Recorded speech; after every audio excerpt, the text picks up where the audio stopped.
Assalamualaikum warahmatullahi wabarakatuh.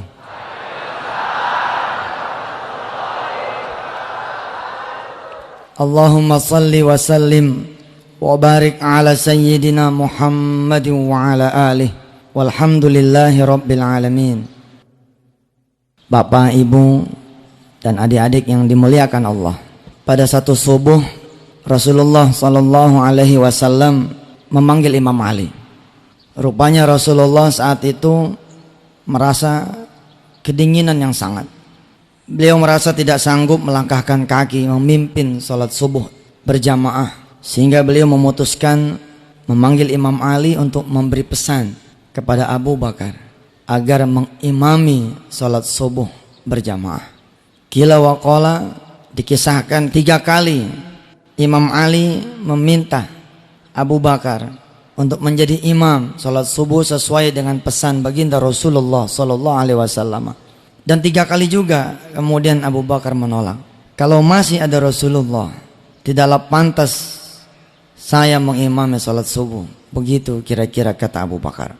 Hingga kemudian Rasulullah memaksakan dirinya menjadi imam, yang diriwayatkan bahwa itulah salat subuhnya yang terakhir. Bapak Ibu yang dirahmati Allah, waktu zaman saya kecil dulu di Masjid Jami Al-Mansur, perayaan maulid dibagi 2. Ada maulid kecil berlangsung dari maghrib ke isya. Kalau tidak salah berlangsung beberapa hari, di mana kami yang kecil ini, anak-anak madrasah ibtidaiyah, tsanawiyah, dipakaikan gamis waktu kecil nih. Lalu kami berganti-ganti membacakan sirah an-nabawiyah. Kita berganti-ganti membacakan kisah Nabiullah Muhammad sallallahu alaihi wasallam, tahun gajah sampai kemudian meninggalnya beliau sallallahu alaihi wasallam.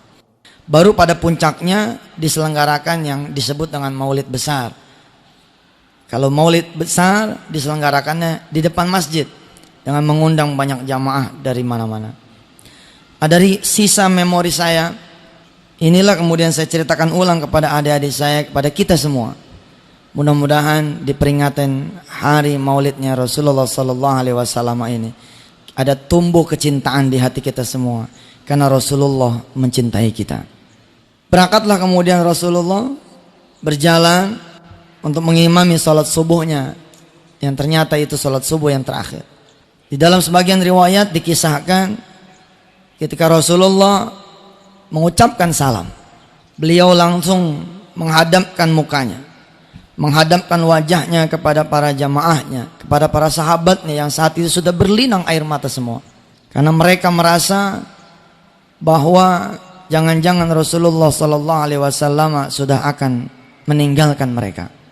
Begitu selesai salam, Rasulullah langsung menghadapkan wajahnya kepada para sahabatnya dan membacakan ayat terakhir surah Al-Kahfi, surah ke-18 ayat 110. A'udzu billahi minasyaitonir rajim. Qul innama ana basyarum mithlukum yuha ilayya annama ilahukum ilahu wahid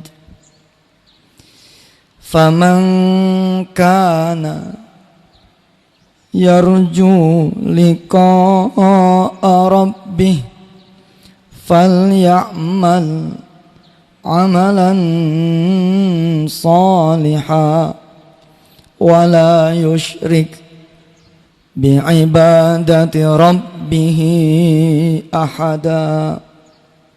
Para sahabat yang mendengar ayat ini dan mengerti paham isi ayat ini makin menangis. Di antaranya Abu Bakar radhiyallahu an. Qul innama ana basyarum mithlukum yuha ilayya annama ilahukum ilahu wahid faman kana yarju liqa'a rabbih falyamal amalan salihan wala yusyrik bi'ibadati rabbih ahada. Katakan wahai Muhammad, sesungguhnya aku ini adalah manusia yang sama seperti kalian.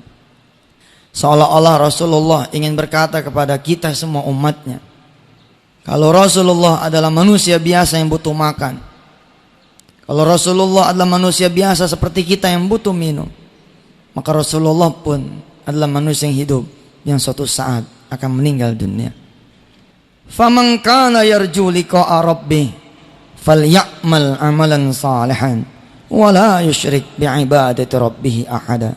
Barang siapa yang ingin ketemu Allah Tuhannya, hendaklah dia banyak-banyak melakukan amal saleh dan jangan mempersekutukan Allah dengan sesuatu.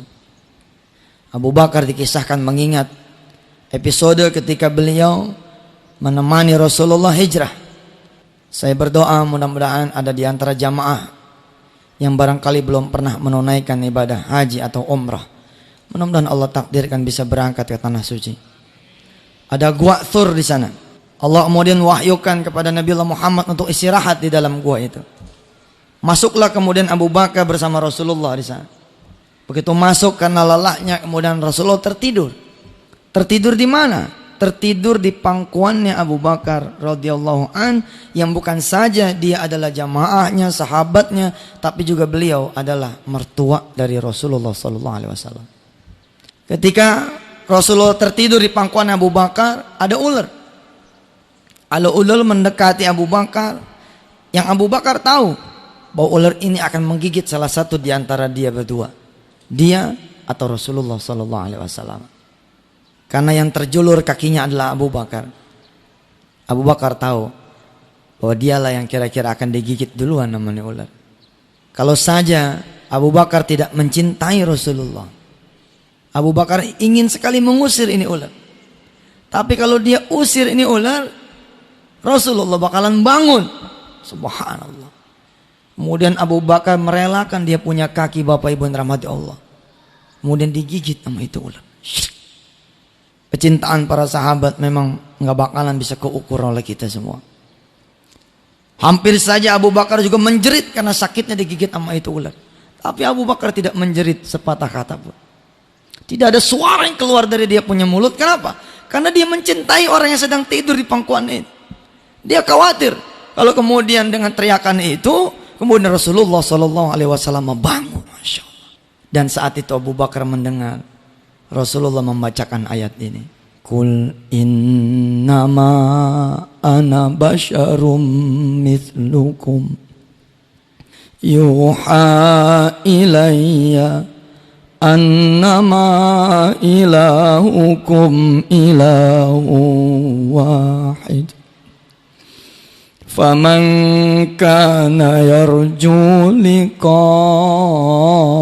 rabbih falya'mal amalan salihan wa la yusyrik bi'ibadati rabbih ahada. Imam Ali pun begitu.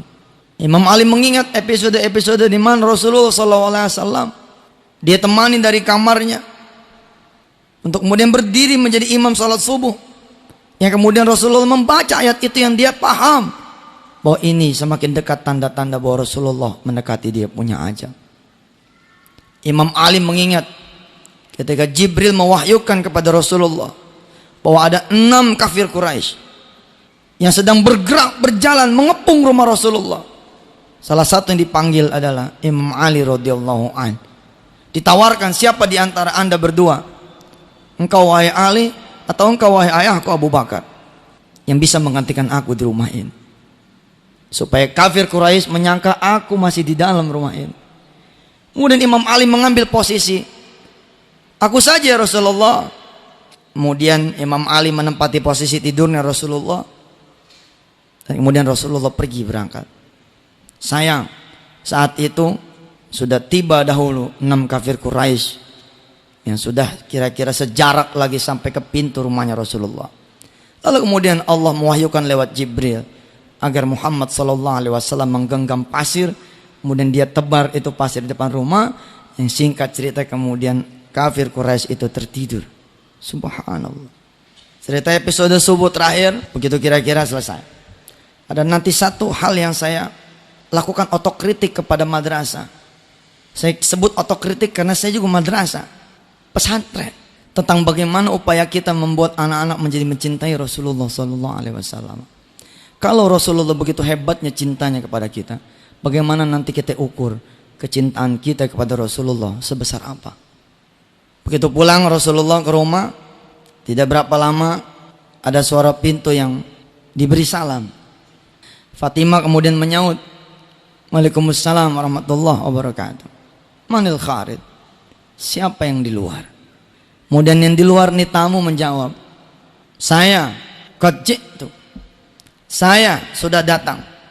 Salamkan kepada Rasulullah, aku sudah datang." Ibu bapak yang dirahmati Allah, hanya satu orang yang malaikat Jibril dan Israel ketika datang hendak menjemput nyawa kita memberi salam dulu. Cuman satu. Itu orang yang hari ini kita peringati lahirnya, Rasulullah sallallahu alaihi wasallam. Karena Allah memerintahkan kepada Israel, "Wahai Israel, kalau nanti Muhammad Rasulullah sallallahu alaihi wasallam menolak untuk dicabut nyawanya, pulang." Subhanallah. Disampaikanlah kemudian oleh Fatimah kepada ayahandanya bahwa di depan ada tamu. Apa kata Rasulullah? "Tamu yang kau maksud sudah ada di sini." Fatimah bingung, karena tidak ada yang bisa dia lihat. Tapi Rasulullah bilang tamunya sudah ada di situ. Karena memang yang datang adalah malaikat Israel alaihi salatu wassalam. Saudara-saudara yang dirahmati Allah, Rasulullah tahu bahwa Israel diberi pesan sama Allah, kalau dia menolak untuk dicabut nyawanya, dia boleh mengusir Israel.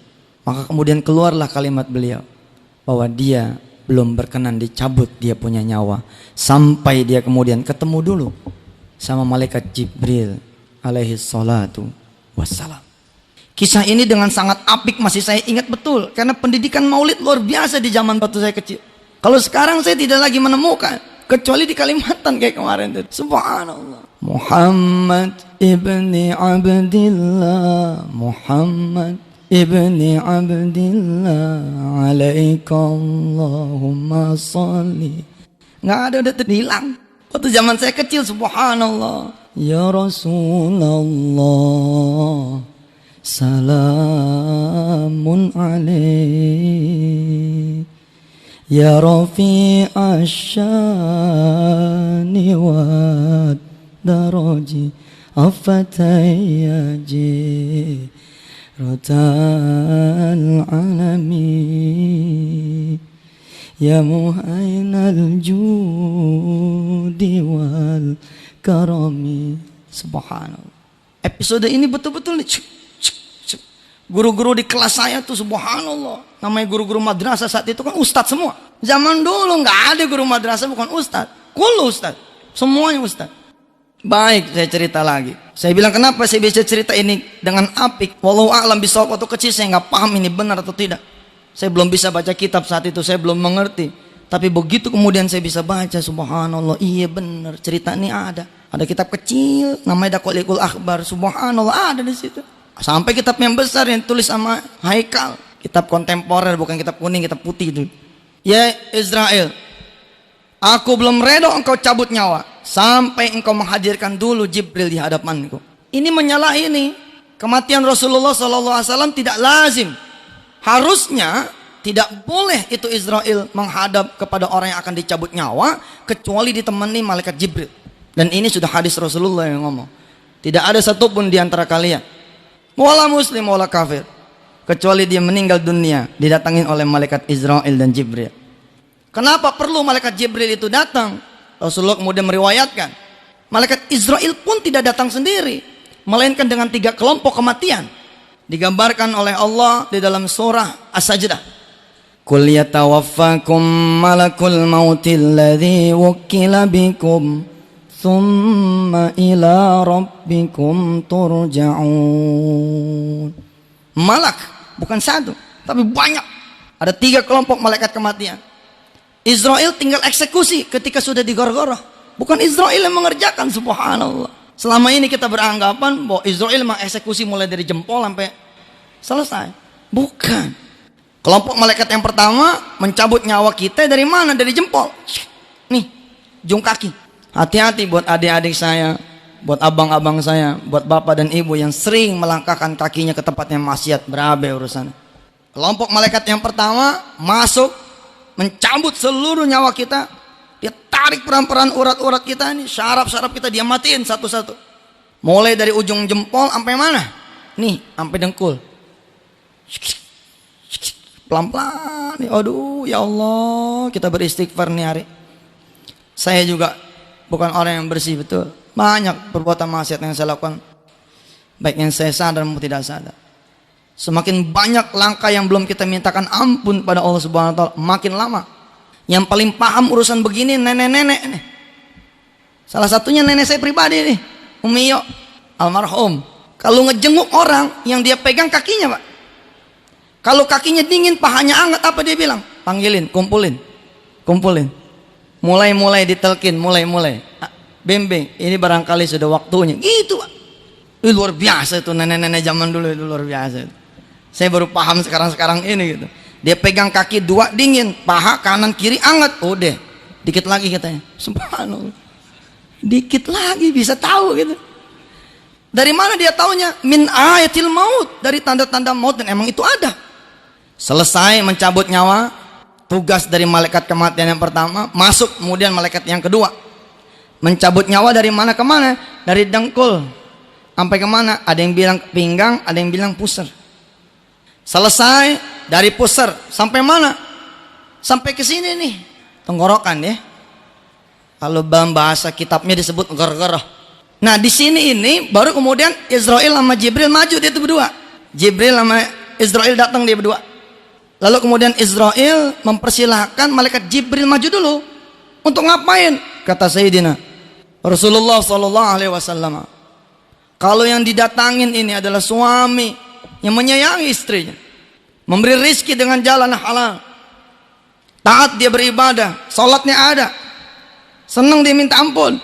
Kalau yang dia datangi, kata Rasulullah, adalah seorang anak yang taat pada orang tuanya, mahabbah dia sama gurunya, dia jaga dia punya sholatnya, dia keluarkan zakatnya, dia cari jalan-jalan rizki yang halal di sisinya. Kalau yang dia datangi adalah seorang istri yang menjaga aib suaminya, menjaga kehormatan suaminya, pokoknya kata Rasulullah, kalau yang didatangi ini adalah orang yang soleh, maka Jibril akan mendatangi si fulan yang mau meninggal dunia ini. Dari mana? Dari sisi kanan. Kemudian Jibril mengepakkan sayap yang kanan, kemudian tampaklah surga yang bertingkat-tingkat di sana. Dia kepakin sayapnya, lalu dia bilang, hadza manzilatuk ya fulan, ini tempatmu nanti di surga, fi jannatin na'im, di surganya Allah yang penuh dengan kenikmatan. Saking senangnya kata Rasulullah nih orang atas gambaran surga yang bertingkat-tingkat, nih orang nggak bisa ngomong apa-apa, nggak bisa ingat sama siapa-siapa, dan kemudian memutih dia punya wajah, bersinar dia punya wajah, saking senangnya. Subhanallah. Sebaliknya, kalau yang didatangi adalah orang-orang yang durhaka, senang ninggalin sholat, senang bohong, senang judi, senang main perempuan, belum tuh tobat sebelum dia mati, maka Jibril akan mendatangi dia dari sisi yang sebelah kiri, lalu dia kepakkan sebelah kiri dia punya sayap dan mengatakan kepada si fulan, hadza manzilatu fi nari jahannam wa bi'sal masir. Bedanya Rasulullah nggak datang Jibril. Kemana itu Jibril? Pertanyaan begitu. Kemana Jibril? Kok dia nggak datang? Oh jelas, karena Rasulullah maksum. Ngapain lagi dikepakin sayapnya? Udah jelas dia mau di sorga. Beda sama kita orang. Lalu di mana? Bukankah tetap dia turun berdua dengan Israel? Betul, dari Baitul Ma'murnya berdua. Tapi begitu sampai di langit yang pertama, Jibril bilang kepada Israel, istamir ya Israel, terusin ya Israel, aku tidak tega melihat engkau mencabut nyawa orang yang paling saya sayangi. Subhanallah. Kata Rasulullah mengingatkan kita semua, saking ngerinya kita melihat gambaran neraka yang disediakan oleh Allah, maka nifulan tidak bisa juga berkata apa-apa. Karena itulah kemudian keluar hadis yang sangat masyhur, istaghfir malam yughargir, beristighfarlah kalian semua sebelum kemudian nyawa sampai di tenggorokan. Kenapa? Kalau sudah sampai di sini tidak ada lagi bisa kalimat. Kalau masih di pusar masih ada kalimat tuh.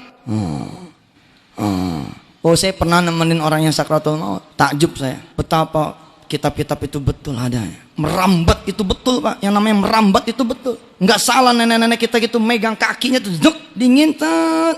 Pak percayalah, jadi ustadz itu nggak enak. Ada bagian-bagian yang nggak enak. Salah satu ini nemenin yang begini nih. Nemenin yang begini kan tugasnya Ustaz salah satu. Kita dipanggil sama tetangga, tolong Ustaz, udah sakit tolong temenin. Nah kesempatan kita membuktikan teori ini kan, bener nggak nih? Kalau bener berarti akan berjalan nih. Subhanallah, ternyata bener. Hati-hati tuh, hati-hati. Dari mulai dengkul ke pusar melintas. Subhanallah, mohon maaf ya. Banyak orang gagal di sisi itu. Makanya kata Rasulullah, kalau nyawa belum nyampe tenggorokan, kesempatan kita istighfar. Istighfir malam yugharbir. Istighfarlah sebelum nyawa sampai di tenggorokan. Tapi Rasulullah beda. Jibril nggak datang. Rupanya Jibril nyangkut di langit yang pertama. Tapi karena Rasulullah saat itu minta untuk menghadirkan Jibril, akhirnya tidak ada pilihan buat Israel kecuali dia naik lagi ke langit yang pertama, mengundang lagi Jibril datang. Pak, dulu saya menikmati kisah ini sangat asik betul.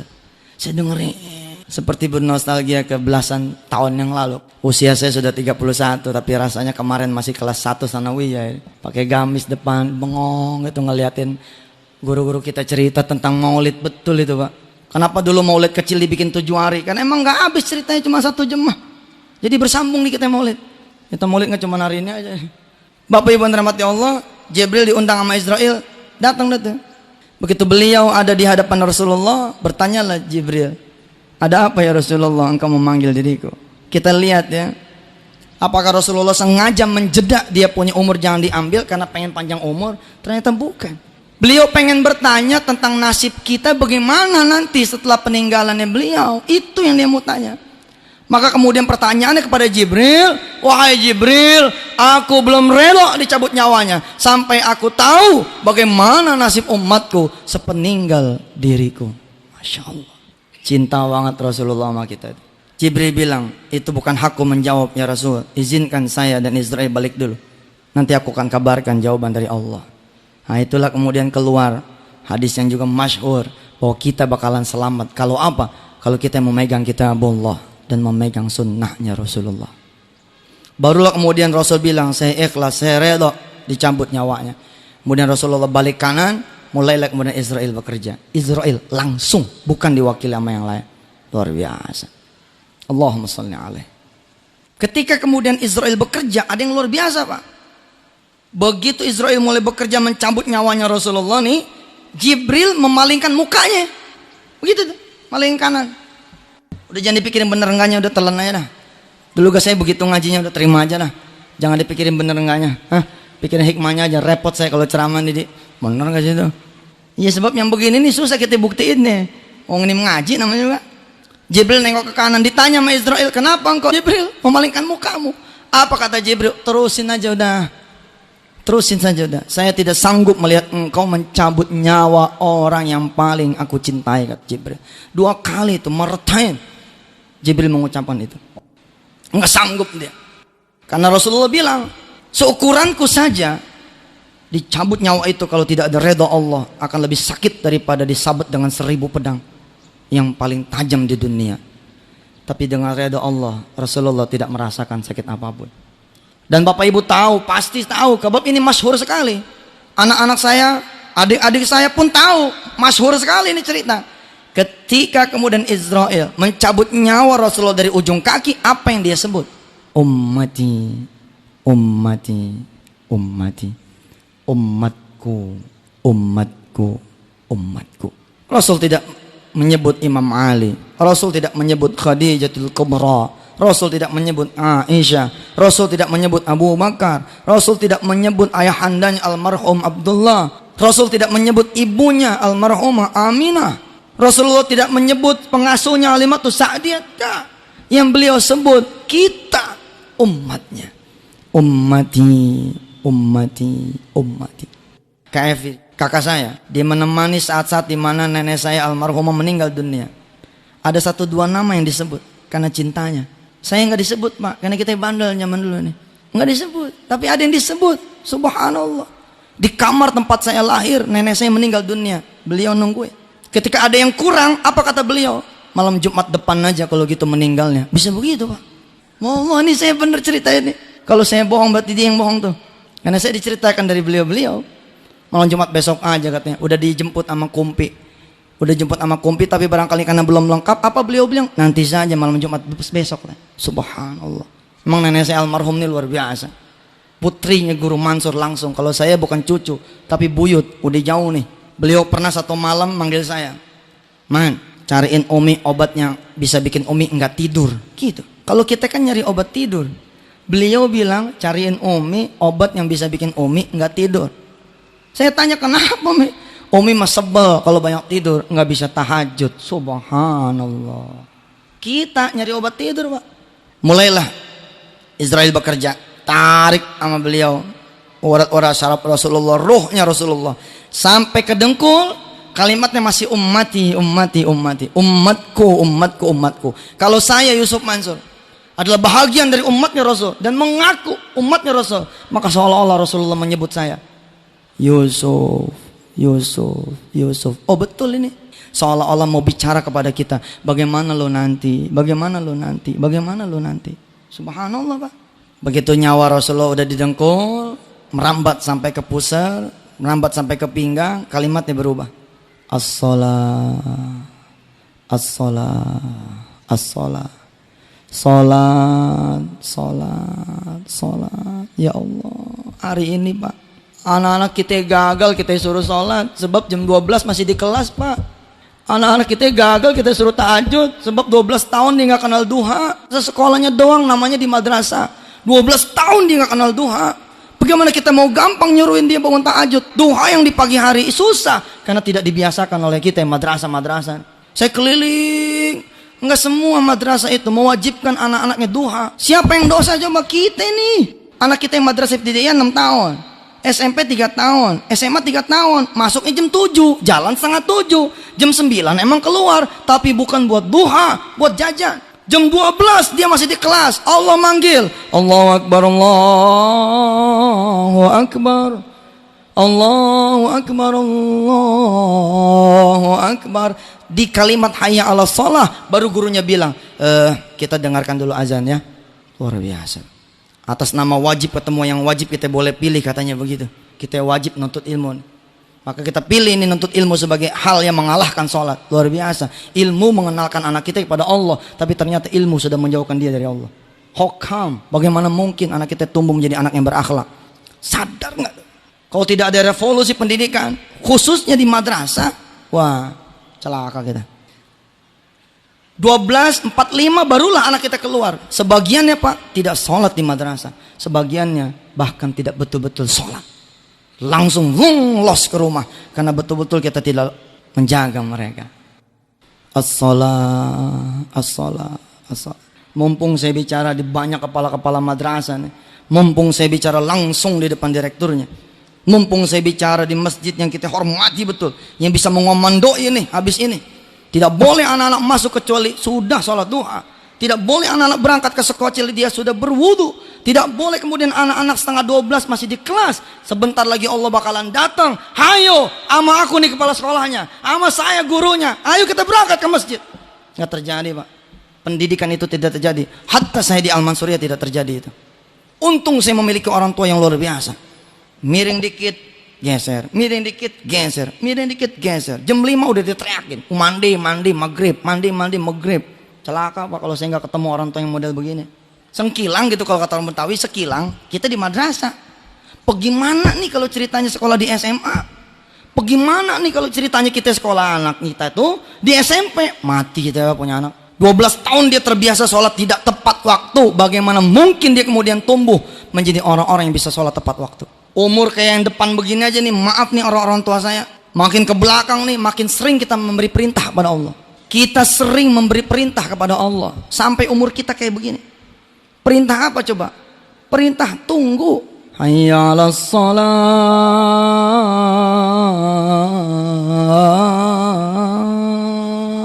Tunggu ya, saya lagi meeting. Tunggu ya, saya lagi belanja. Tunggu ya, saya lagi dagang. Tunggu ya, saya lagi nyetir. Tunggu ya, saya lagi naik motor. Tunggu ya, saya lagi berburu pekerjaan. Tunggu ya, saya lagi kenalan sama orang. Tunggu ya, saya lagi makan. Tunggu ya, termasuk saya lagi belajar. Tunggu, termasuk saya lagi ngajar. Subhanallah. Saya bangga mengatakan kepada saudara-saudara saya bangga mengatakan pada jamaah saya, wala riya'an wala sum'ah, keberhasilan saya membayar hutang saya karena ngebenerin sholat. Mumpung tausiah ini didengarkan oleh anak-anak kita, hayo bismillah, Senin mulai kita rapat sekolah, komite kita rapat. Kita geser nih masuk sekolah, jangan jam 7, tapi jam 7 kurang 15. Kenapa? Sebab mereka harus sholat duha dulu. Kita geser nih, jangan mereka keluar jam 12.45. Kita geser supaya mereka keluar jam 12 kurang 10. Kalau perlu pelajaran setelah zuhur kita tiadakan. Kasarnya Pak, kalau kata saya ini, kayaknya saya udah jadi orang tua sekarang. Kalau perlu anak saya nggak pintar tapi dia tahu sholat. Saya ngaminin nih kalimat orang-orang tua zaman dulu, udahlah, yang penting sholat. Saya ngaminin bener. Utang 1 miliar itu tembus hanya dengan ngebenerin sholat. Karena mu'alim nanya sama saya, sholatnya bagaimana?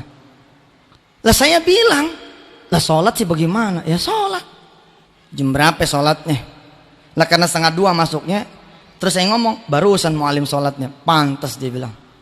Lah kalau barusan kan berarti 1/4. Udah lewat tuh lohor. Pantas dia bilang. Subhanallah.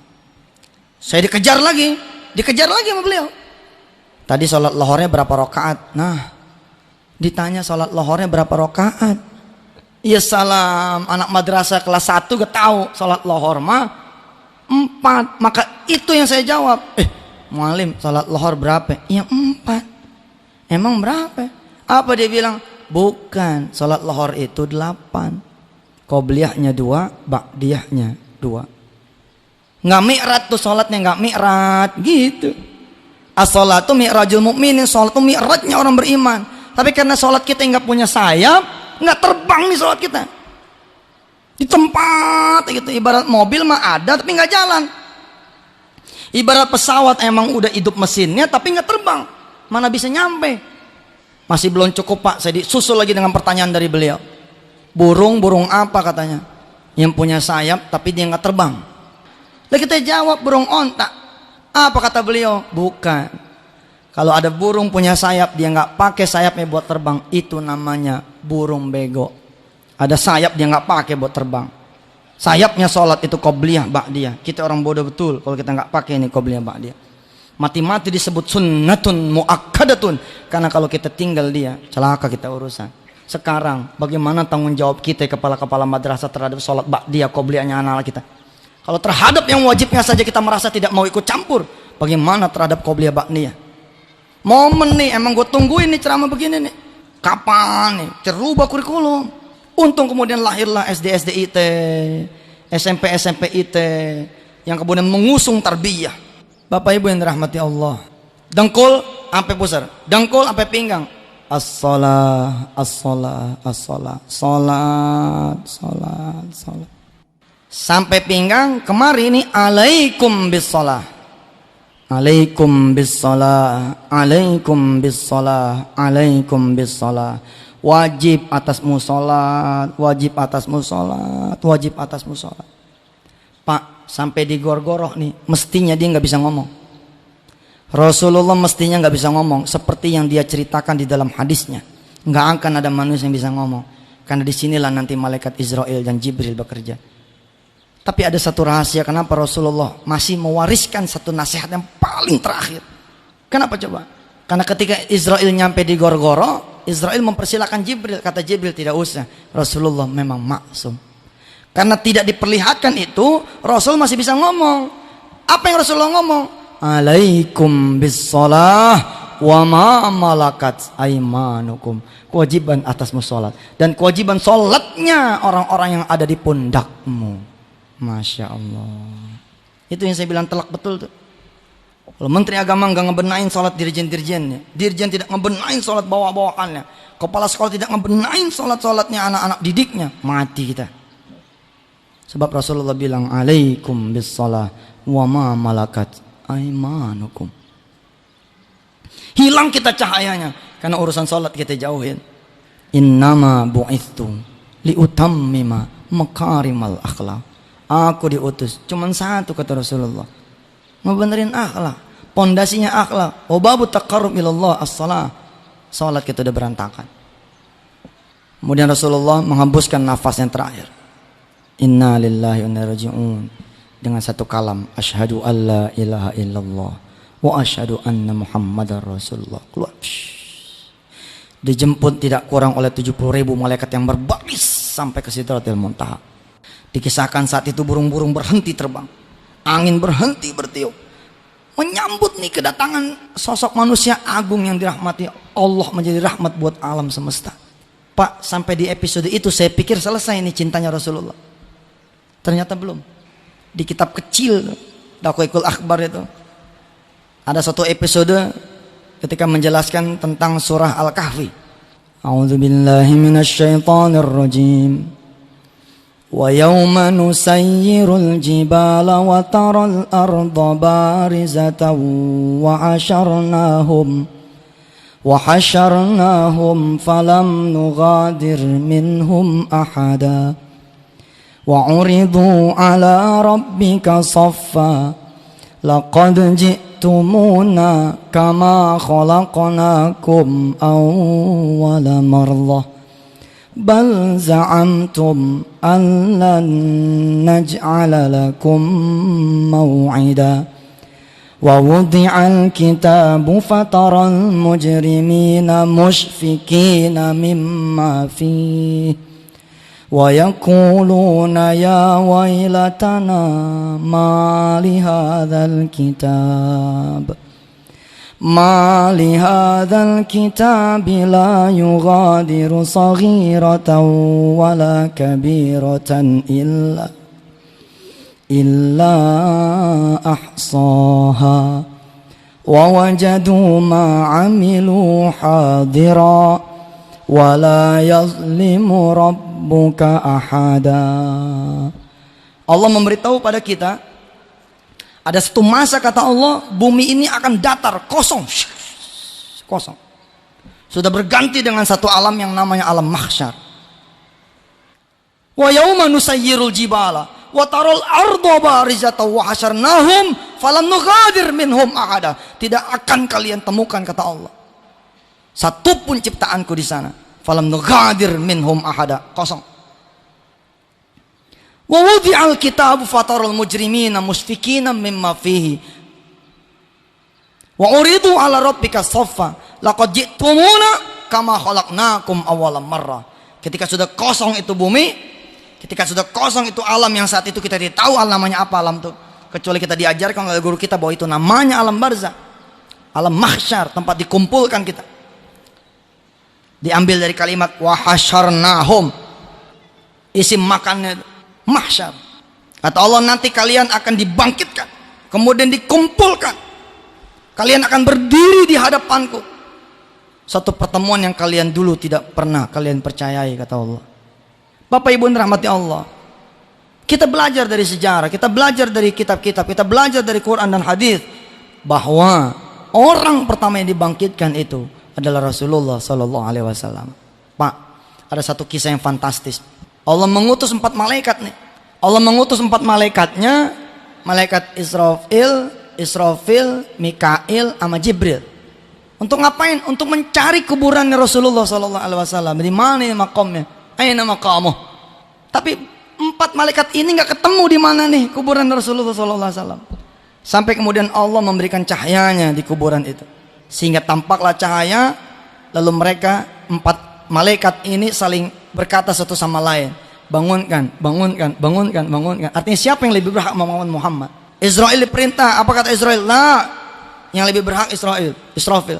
Mikail begitu juga. Hingga kemudian mereka semua sepakat, Jibril nih yang bangunin Rasulullah Sallallahu Alaihi Wasallam. Begitu Jibril ngebangunin Rasulullah, Pak, dari tidurnya. Kum ya Khalili, kum ya Habibi. Bangun wahai kekasihku, bangun wahai kekasih Allah. Kalimat pertama yang diucapkan itu persis seperti kita orang tua, Pak, yang nanya anak kita di mana. Begitu kita bangun, mah si Wirda mana? Atau Wirda, mamah mana? Seperti itu. Emangnya apa? Kalimat yang diucapkan oleh Rasulullah. Aina ummati? Di mana umatku? Subhanallah. Cinta betul, Pak. Sekarang kita cinta nggak? Tadi pagi aja belum tentu nih kita sholat duha. Katanya cinta. Belum tentu kita sholat duha. Aina ummati? Di mana umatku? Lalu kemudian Rasulullah nanya, ini hari apa? Jibril menjawab, ini hari sudah dijanjikan oleh Allah, di mana hari ini malaikat Ridwan menghiasi surga untuk dimasuki oleh orang-orang yang saleh. Di mana hari ini Allah memerintahkan malaikat penjaga neraka untuk memanaskan tungku neraka dan dibuka pintu-pintu itu. Rasulullah nanya lagi, seakan-akan tidak bergeming tentang hari itu. Apa Rasulullah bilang? Aina ummati? Kalau begitu mana umatku? Hayo, Bismillah, kita bahu-membahu menghasilkan anak-anak didik yang berakhlak, yang from the beginningnya adalah sholat. Subhanallah, sholat nomor satu benar, nomor satu benar. Rindu gitu saya, dimana anak-anak madrasah, begitu dia jalan menuju madrasah, sudah dalam pakaiannya, pakaian sholat. Kalau dia udah jalan dengan wudhu Pak, nggak mungkin dipegangan tangan sama yang bukan muhrim, sebab dia punya wudhu. Kentut aja dia nggak berani. Bener Pak, kalau orang punya wudhu itu, sejelek apapun dia punya kelakuan, bener itu. Nggak ada cerita dia bohong, dia ada wudhu. Nggak ada cerita dia pegangan tangan, maaf ada wudhu. Sekarang Pak, anak madrasah gampang kita temuin pegangan tangan. Demi ini, bahkan di alma mater saya sendiri, ketika saya maulid, ketika saya datang ke sana, betul itu. Atas nama megang handphone, ngelihat berdua lalu pegang, pegang itu. Itu anak madrasah loh, kita bicara anak madrasah. Saya rindu bagaimana perempuan-perempuan nih, begitu dia masuk madrasah, sudah dalam posisi kayak di pondok begitu, pakai mukena, kayak kota santri gitu, dia megang Quran, cakep. Nggak usah lah bikin toilet, bikin tempat wudhu, sebab dia datang udah berwudhu, dia tinggal lepas sepatunya, nggak usah copot dia kaos kakinya, tinggal sholat. Sholli sunnatud duha rakaat-ini lillahi ta'ala Allah. Lalu bergema di seluruh madrasah begitu selesai sholat. Ya Fattahu ya Razzaqu, ya Fattahu ya Razzaqu, ya Fattahu ya Razzaqu, ya Fattahu ya Razzaqu, ya Fattahu ya Razzaqu, ya Fattahu ya Razzaqu. Nggak bakalan miskin orang tuanya, nggak bakalan miskin. Sebab apa? Anaknya 26 hari sholat duha, 26 hari melantunkan Asmaul Husna, 26 hari mendoakan orang tuanya. Allahumma inna duha duha'u, wal baha'a baha'u, wal jamala jamalu, wal quwwata quwwatu, wal qudrata qudratu, wal ismata ismatu. Allahumma in kana rizquna fis samai fa anzilhu, wa in kana fil ardi fa akhrijhu, wa in kana mu'assaran fayassirhu, wa in kana qalilan fakaththirhu, wa in kana haraman fatahhirhu, bihaqqi du'aika wa ba'ika wa jamalik wa quwwatik atina ma ataita ibadakas salihin. Bergema di seluruh madrasah di wilayah kita. Ya Rabb, bohong kalau masih miskin, bohong. Rasul yang bilang, irka'li arba'a raka'atin akfika akhirahu. Salat untukku 4 rakaat wahai manusia, kata Allah fi haditsil qudsi. Apa yang menjadi kebutuhanmu, aku akan cukupkan. Lalu kemudian yang berdoa bukan cuma kita, tapi seluruh anak-anak kita mendoakan kita lewat duhanya Pak. Bohong kalau kemudian Allah tidak mencukupi kita. Sekarang bagaimana Allah mau mencukupkan rezeki buat kita? Allah udah datang, kita tinggal. Ntar nih, ini kebiasaan buruk majelis taklim yang diselenggarakan sebelum zuhur selesai. Dimana ketika sebelum zuhur bubar semua.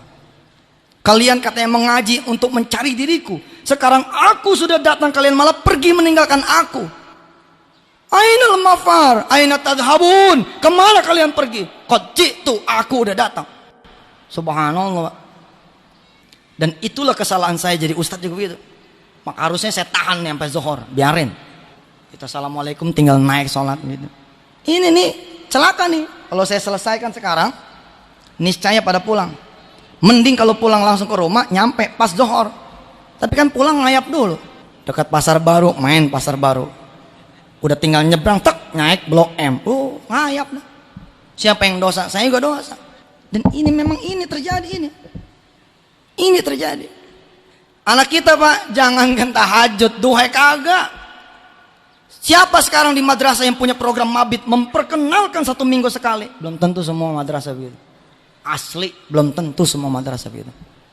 Ya ayyuhal muzammil, qumil laila illa qalila, nisfahu aw inqus minhu qalila, aw zid alaihi warattilil qur'ana tartila.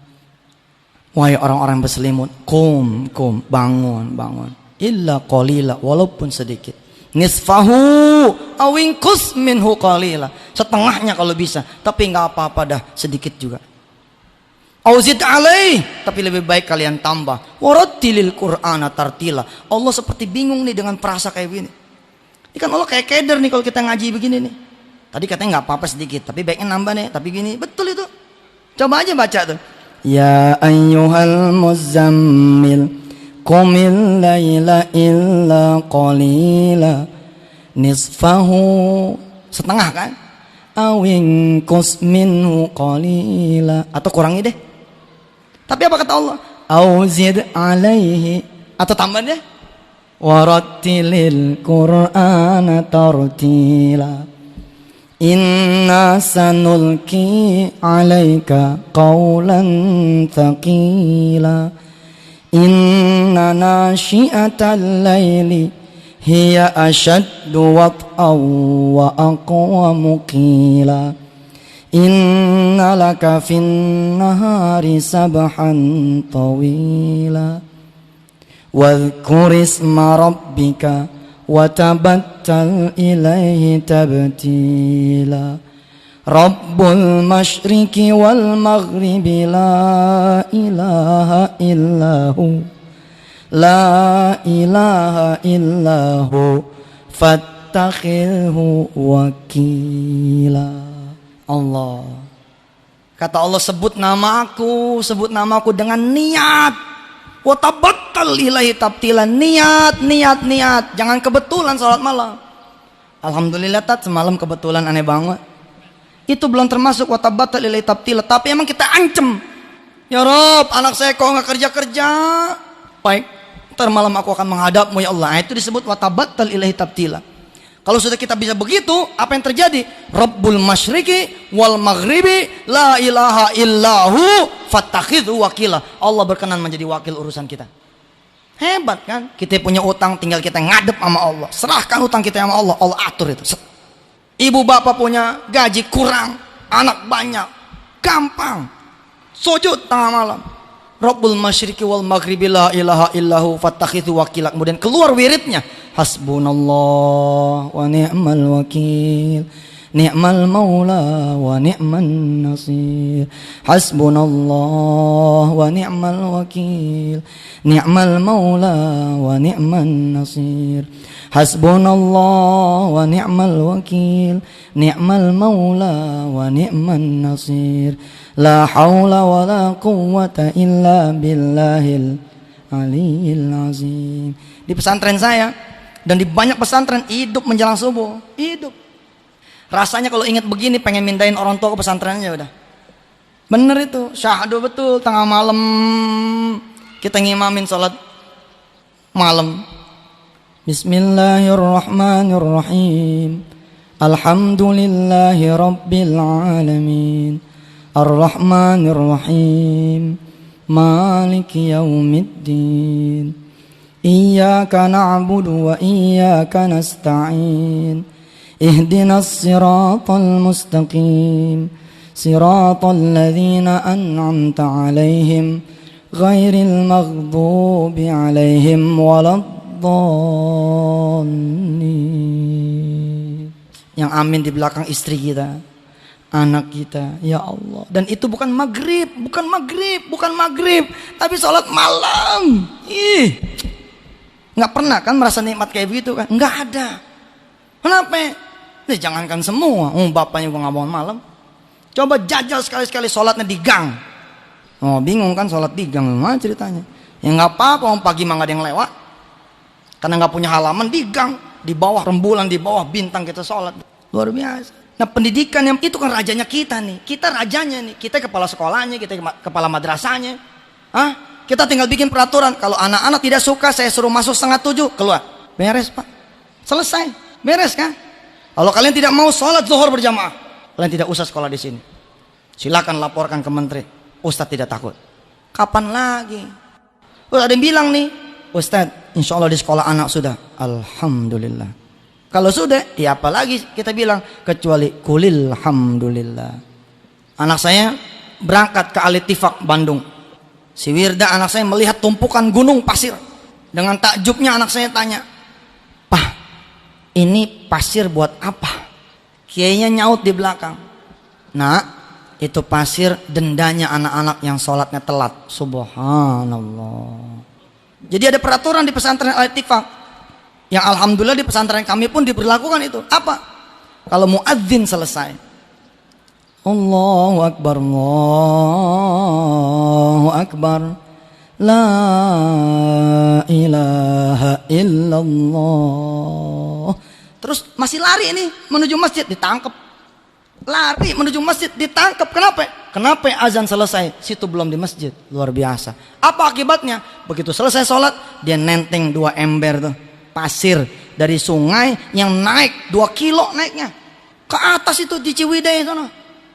Balik lagi tuh 2 kilo Pak, bawa pasir. Anak saya bengong aja. Pesantren saya berlaku itu. Telat dia masuk, padahal azan sudah selesai. Paling sengsara aja dia. Kita sekarang punya kesempatan. Sekarang murid sedang berkumpul, guru sedang berkumpul, kandepak sedang berkumpul. Kita rapat lagi bareng, kita umumkan Jakarta sekarang ini duha di pagi hari. Siapa yang duha? Ya Allah, salam, anak-anak ukuran kayak begini hijau nih, sholat di duha. Nih hijau ini kelas berapa nih? Paling kelas 1 dia. Ini anak pangkat depak nih, kelas 1 kelas 2. Kelas 2 ini yang sholat yang begini. Apa nggak adem Jakarta tuh?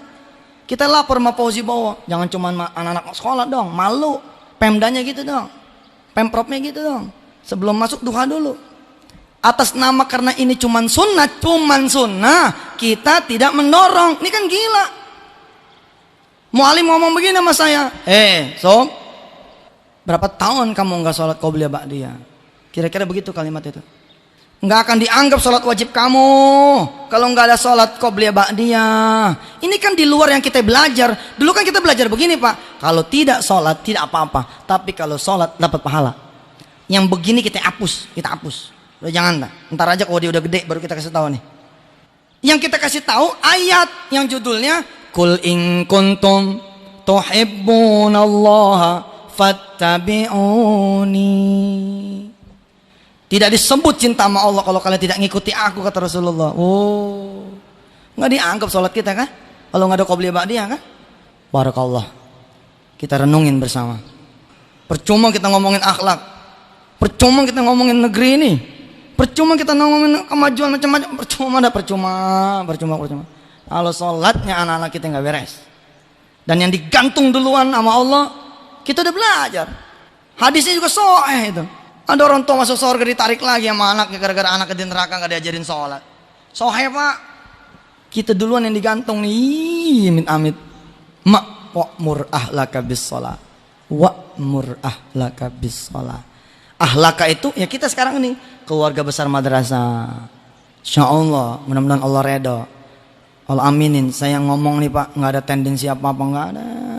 Saya godain satu-satu madrasah, saya godain. Dengan kapital yang sekarang yang kita punya dari duit PPPA namanya, kita godain. Madrasah, kalau mau dibantu 1 juta sebulan, tolong dah anak-anaknya wajibin duha. 1 juta gini hari mahal. Kalau madrasah-madrasah yang emang bayaran polnya 1 juta, mau deh. Maaf Pak, ada madrasah yang bayaran pol juga 1 juta. Salah satunya madrasah Al-Mansuriyah, madrasah saya. Madrasah Nurul Amin di belakang rumah saya gitu. Muridnya 72, bayarannya 10.000. Kalau pol 720. Artinya kalau kita bawa duit 1 juta buat madrasah itu per bulan, asal dia duha dulu, welcome betul ya. Mumpung tuh bagi. Ini ada film Kun Fayakun sebentar lagi beredar. Saya nangis Pak waktu bikin film Kun Fayakun, demi saya nangis. Jangan sampai saya begini ya Allah. Saya bilang sama dunia, film gue mah nggak laku nggak apa-apa. Gue bikin film ini bener. Bahkan saya bilang waktu press conference, nih maaf nih dia, jadi ngomong nih. Tapi ini untuk ngukur.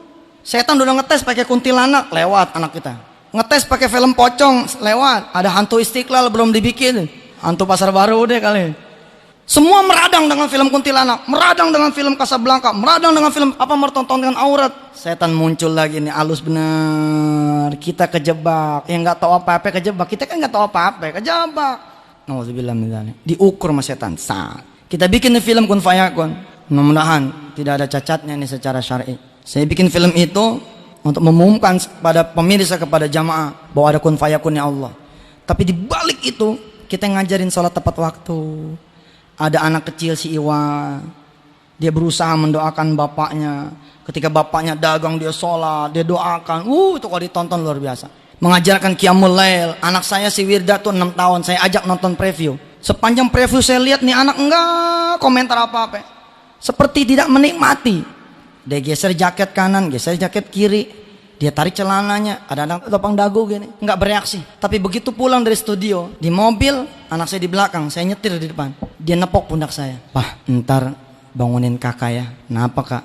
"Mau sholat tahajud, mau doain papa." Alhamdulillah. Subhanallah. Wake up, sadar. Ayo, anak kita udah terlalu jauh. Ibu sadar kan sekarang, kenapa anak ibu susah disuruh sholat, sadar kan? Bagaimana bisa dia disuruh sholat? Wong zohornya nggak pernah tepat waktu.